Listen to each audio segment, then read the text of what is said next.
Aloha, I'm Susan Nutowitz with letsfeelexcellent.com, or the YouTube channel by the same name. What is the difference between a back rub, or when you fall down and you rub that part of the body you fell on, and massage? Okay, so the difference is a massage therapist has had training, and there's different levels of training. Some massage therapists just get training from their families. Some just get training, just get the minimum training for their state. And sometimes, you know, some of those apprentice courses are kind of like, oh, okay, you did enough hours, let's just slide you through, kind of thing. And a lot of therapists go for those kinds of trainings because of that. They don't have to pay for as many hours, and they don't have to do as many hours, and then they can get their license and therefore work in the spa jobs or whatever it is. So, but then some massage therapists really take on the passion of it, and they really learn how the body works. And so when you have someone just rubbing the area, like a spouse or a family member or anybody, or yourself, even yourself, it feels good. Touch does feel good. But what the massage therapist does is they're trained to work with the tissue in a certain way to relieve that tension in that area, and in a way where you're laying down, and then the massage therapist can come in and actually relieve the tension and just really iron out all of that tissue throughout the whole body. Because if you notice, when you get a massage, they don't just work in that one area. And even if you have a laundry list of things that you want to, like symptoms that you want to take care of, they don't just work in that one area. They work throughout the whole body, and it's like a piece of art coming together. It's like a piece of music where the thing is supposed to flow. And this is where people say, well, it's like a treat to get a massage. It is. It's wonderful because it relaxes your nervous system. To get that touch and to receive that touch and to have those tense muscles, to have them squoze. I was trying to think of a different word, but squoze, and to get that body more balanced, that is very relaxing. Now, depending on the skill of your therapist, you know, therapists that work with other modalities such as craniosacral can actually tune in to the wave and actually be much more present with your system, and their touch is so much more acute and so much more sensitive, so they can feel things that you don't even know that are there. So that's how the skill of the therapist can be improved, and therefore the treatment can be improved because of that. Now, what are times when you cannot get massage or you shouldn't get massage? Well, okay, some people think, okay, it's a treat. It's like going out to a nice dinner. And what do you go out and do at a nice dinner? You have a glass of wine. No, alcohol does not mix with massage. No, no. And the reason I say that is because we're relaxing via natural components. And when you take alcohol into your body, that is going to get into your bloodstream very fast. So you don't, the last thing you want is someone pushing it around your circulatory system, pushing it around your body.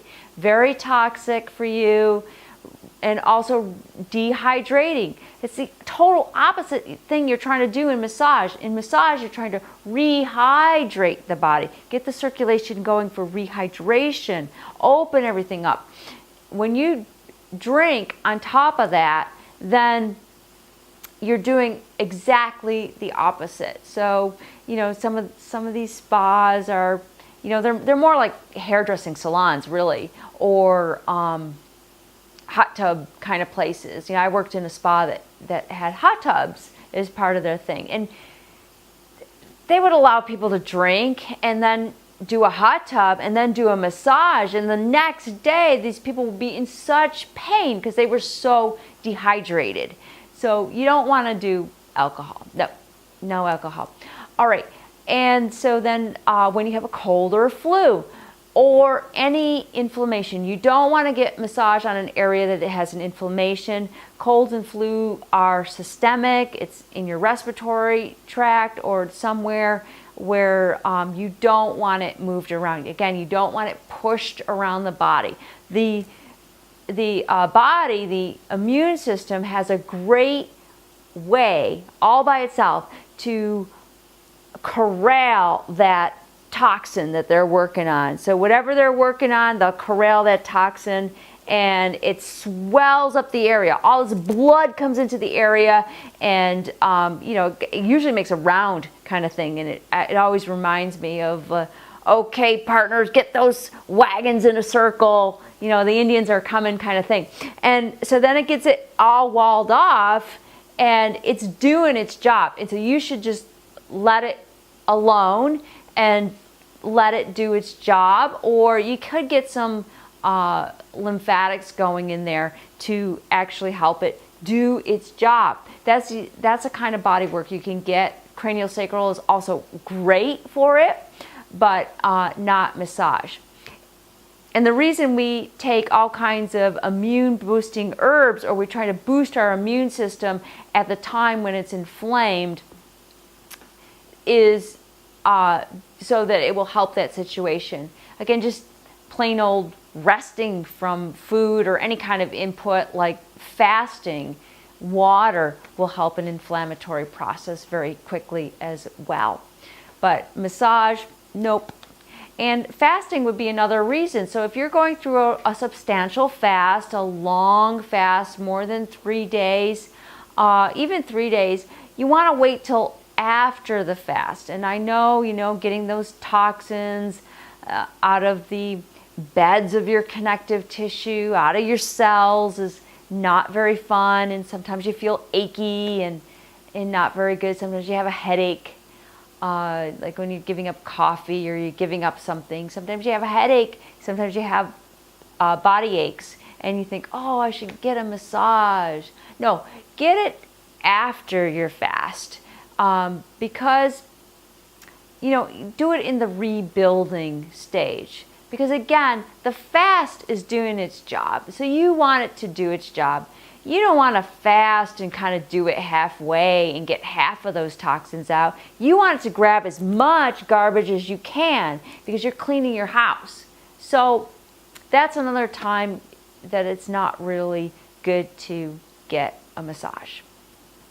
Okay, so again, massage is very helpful. It's very relaxing. It's good to do on a weekly basis, but not during these times. Also, when you're starting a new treatment that's more like a project, like a structural integration series, you're going to spend good money on a structural integration series. So you want that process to do its job. You don't want the brain to go, okay, so yesterday we did this. Yesterday we were speaking fluent Spanish. Today, Portuguese. You don't want to do that. You want your brain and your body to focus on one thing at a time.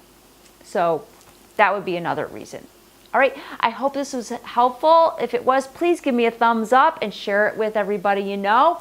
I'm Susan Nutowitz with Let'sFeelExcellent.com, wishing you an excellent day. Aloha.